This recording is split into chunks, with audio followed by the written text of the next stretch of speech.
baptized persons.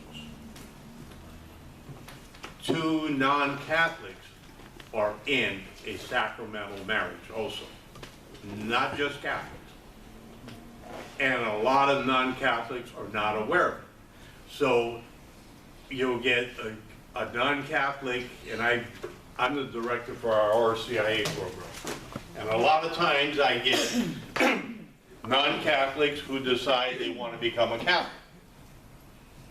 And so I start having them fill out a registration form. And I find out, oh, because I ask them how many times on the form, what marriage are you in? How many previous marriages have you had? 2, 3. Wait a minute.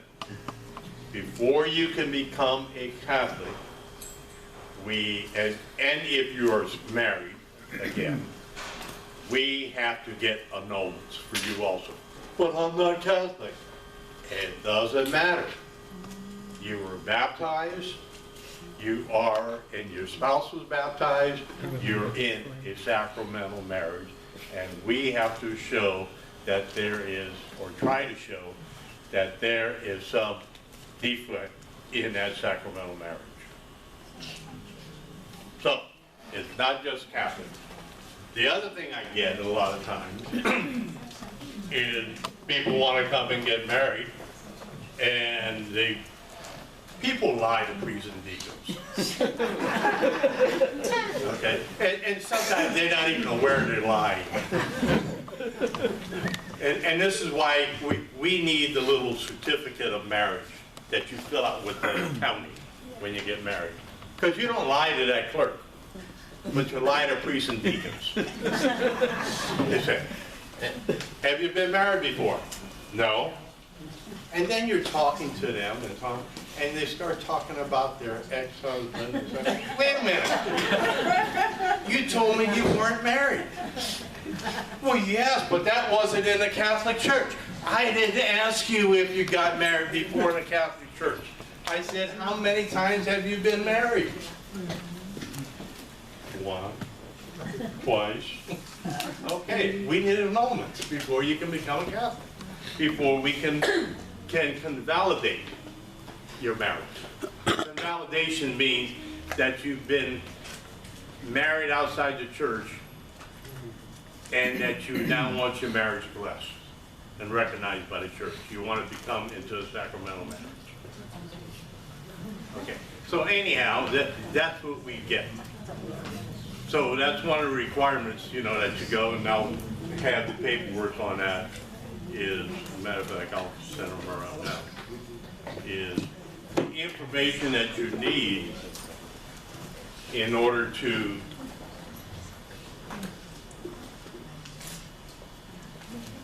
when you put in for an annulment, you need certain paperwork. That's the paperwork that I need.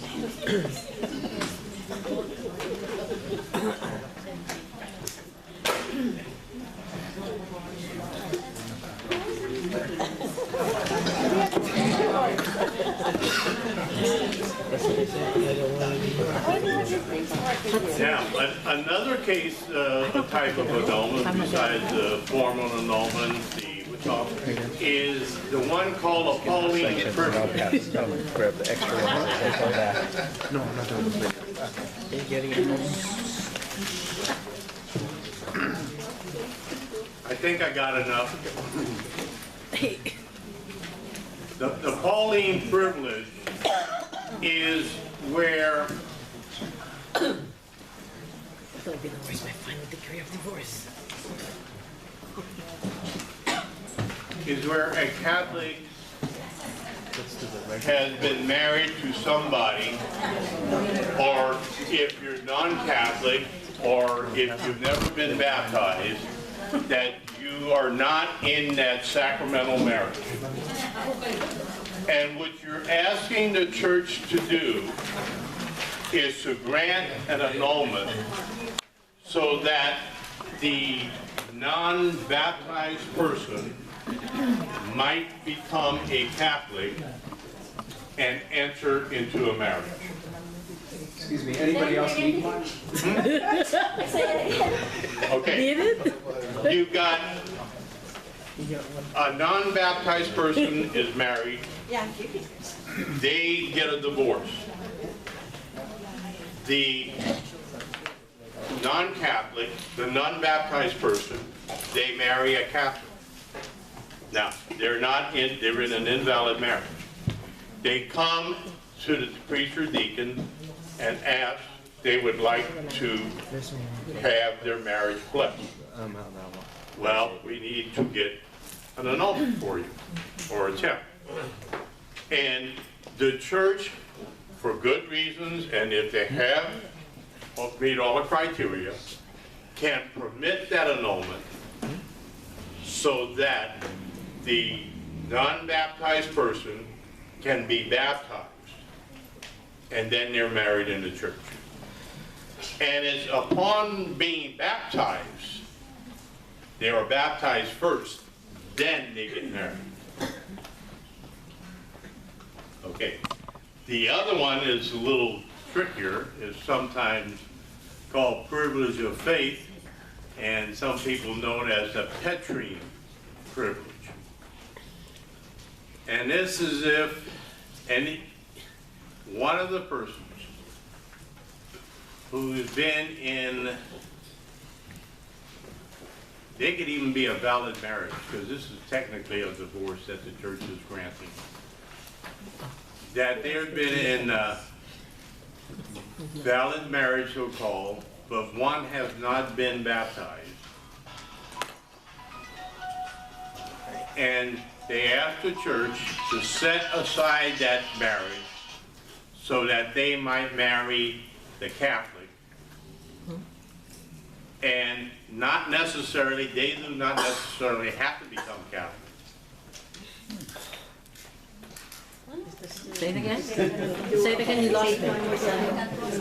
Yeah, it gets tricky. That's why I said, you know, every case gets tricky, and you've got to know what you're doing, and it takes time. You know, because it can get, believe me, it gets confusing to me sometimes. You know, and I got my little cheat sheet book here. You know, that explains all this stuff, and then you still talk to the people of the tribunal about it. You know, to make sure you get all the stuff right, because if you don't get it right, they're gonna bounce all the paperwork back to you, and then you've got to get it right. Okay, so that's basically it with the annulments. Now, what happens is some people think, and they're wrong in their thinking, that if I get an annulment, are my children illegitimate? No, it has nothing to do with that. All that an annulment says is that you were not in a sacramental marriage. It does not say you were never married. You're still civilly married, and that's legal, but it's not a sacramental marriage. And that's basically it. I have this that I like to pass out, and this was done by Father Brian Joyce of the Christ the King Parish many years ago, and it was in the Catholic Voice. This gives the best explanation to the layperson of what a marriage is and what an annulment is.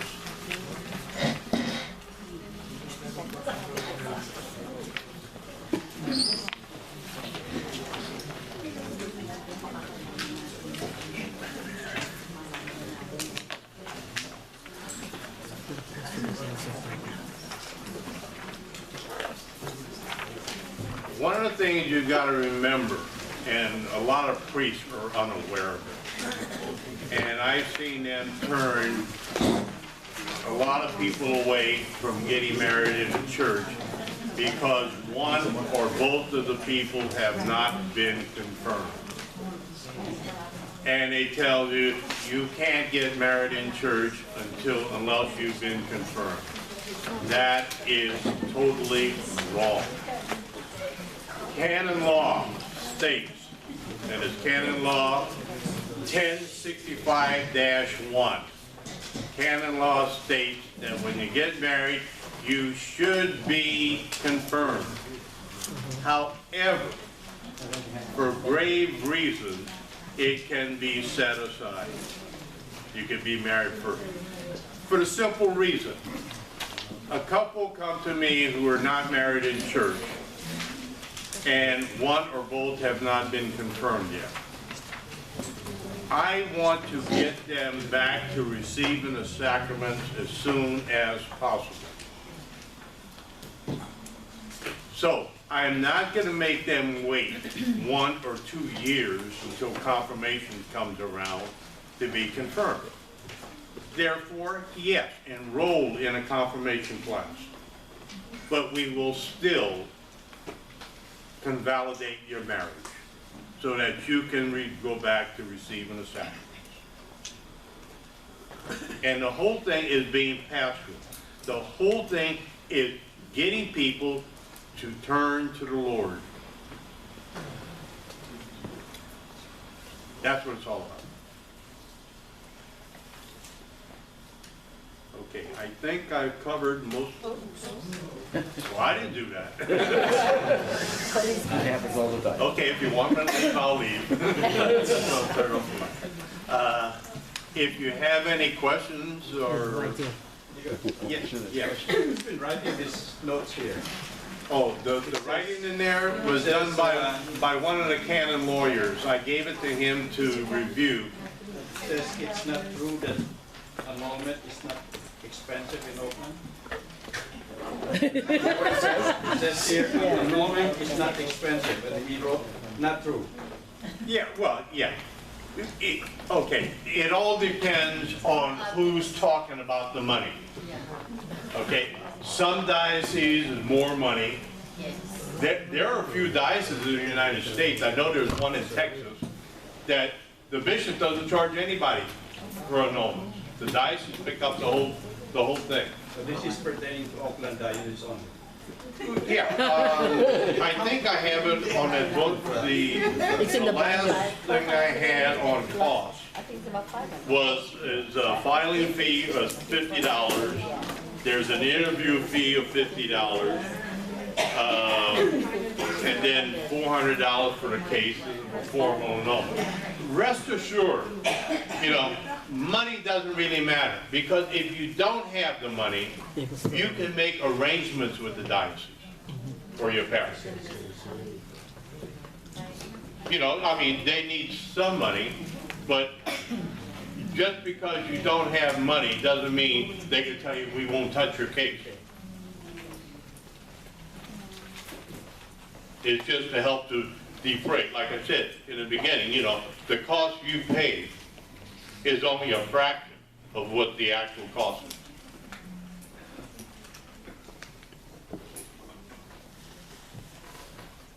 Yes. Do you have to get an annulment? Do you have to get an annulment? Yeah. For what? For what? Well, Okay, no, okay. Okay. Only if you want to remarry. Okay. Thank you. Thank you. Yeah. You answered my question. Yeah.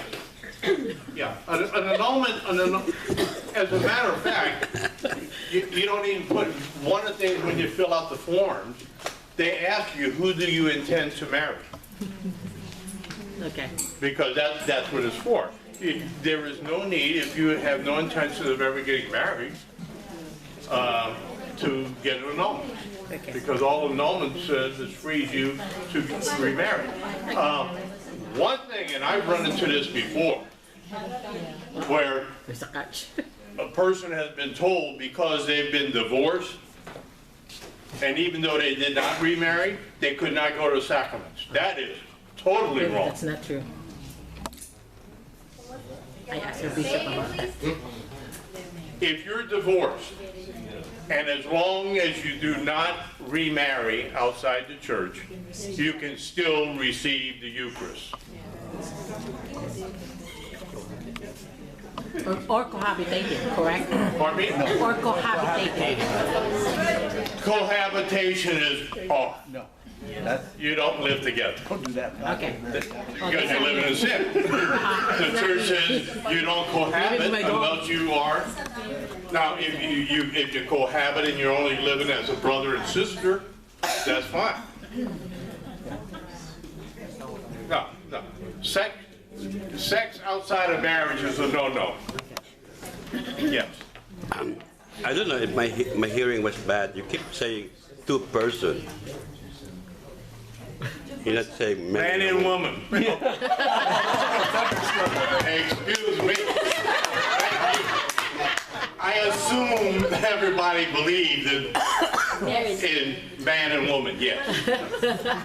Yeah. No, just kidding. What if, okay, we're divorced, and then we find somebody else, Yes.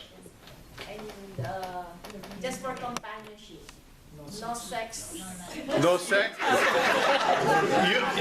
we receive communion? Yes.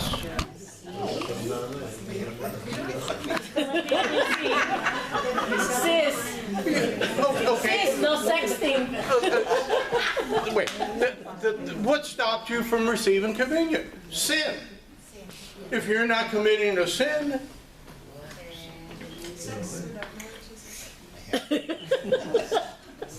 you're free. Yeah, there are a lot of people, for companionship, they live together. But as I said, as long as you're living as brother and sister, that's fine.